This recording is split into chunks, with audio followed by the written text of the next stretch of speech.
अगर आप हरियाणा के किसान हैं और पीएम किसान सम्मान निधि योजना की 19वीं किस्त का इंतजार कर रहे हैं तो चौकन्ना हो जाइए। इस बार पैसा उन्हीं किसानों के खाते में आएगा जिन्होंने सरकार की 3 जरूरी शर्तें पूरी कर ली हैं। अगर आपने ये काम नहीं किया तो आपकी किस्त अटक सकती है।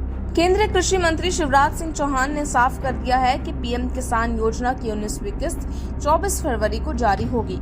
इस मौके पर प्रधानमंत्री नरेंद्र मोदी बिहार के भागलपुर में किसानों से संवाद भी करेंगे। लेकिन बड़ा सवाल ये है कि क्या आपके खाते में पैसा आएगा या फिर नहीं। अगर नहीं तो इसके पीछे वजह क्या होगी, आइए जानते हैं। तो 19वीं किस्त पाने के लिए आपको ये 3 जरूरी काम जरूर करना है। सबसे पहला ये कि आधार कार्ड आपका लिंक होना चाहिए। अगर आपका बैंक खाता आधार से लिंक नहीं है तो पैसा आपके खाते में नहीं आएगा। अब कैसे करें आधार लिंकिंग, अगर इस पर बात करें तो अपनी नजदीकी बैंक शाखा में जाएं और आधार लिंकिंग फॉर्म भरें। बैंक से आधार लिंकिंग की स्थिति चेक करें। अगर लिंक नहीं है तो तुरंत इसे अपडेट कराएं। दूसरा, ई-केवाईसी कराना अनिवार्य है। सरकार ने ई-केवाईसी को अनिवार्य कर दिया है। अगर आपने ई-केवाईसी नहीं कराई तो किस्त रुक सकती है। अब ये भी जान लीजिए कि कैसे करें ई-केवाईसी।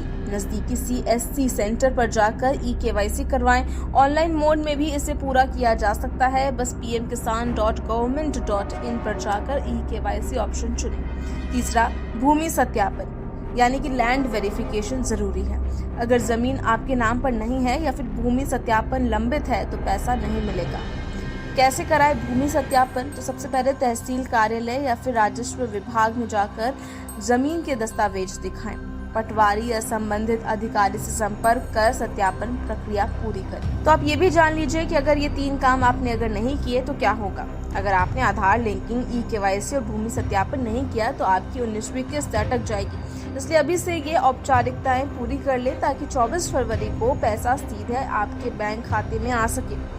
पीएम किसान योजना में रजिस्ट्रेशन कैसे करें? अगर आप नए किसान हैं और पहली बार योजना का लाभ लेना चाहते हैं तो ऐसे आप रजिस्ट्रेशन कर सकते हैं। सबसे पहले pmkisan.government.in पर जाएं। दूसरा, न्यू फार्मर रजिस्ट्रेशन पर क्लिक करें। तीसरा, आधार कार्ड और मोबाइल नंबर दर्ज कर लें। चौथा, फॉर्म भरें और जरूरी दस्तावेज अपलोड करें। पांचवा, बैंक डिटेल और भूमि रिकॉर्ड दर्ज कर आवेदन सबमिट करें। अब बात इस पर करते हैं कि कौन ले सकता है इस योजना का लाभ। किसान के नाम पर खेती योग्य भूमि होना चाहिए। किसान भारत का नागरिक हो। सरकारी पद पर कार्यरत किसान पात्र नहीं। आयकर दाता किसान इस योजना का लाभ नहीं ले सकते। तो फिर देर मत कीजिए, क्योंकि हरियाणा सरकार ने ये नियम इसलिए बनाए हैं ताकि धोखाधड़ी से बचा जा सके और सिर्फ असली किसानों को ही इस योजना का लाभ मिले। तो अगर आप चाहते हैं कि 24 फरवरी को पैसा सीधे आपके खाते में पहुंचे तो ये 3 जरूरी काम तुरंत पूरा करें।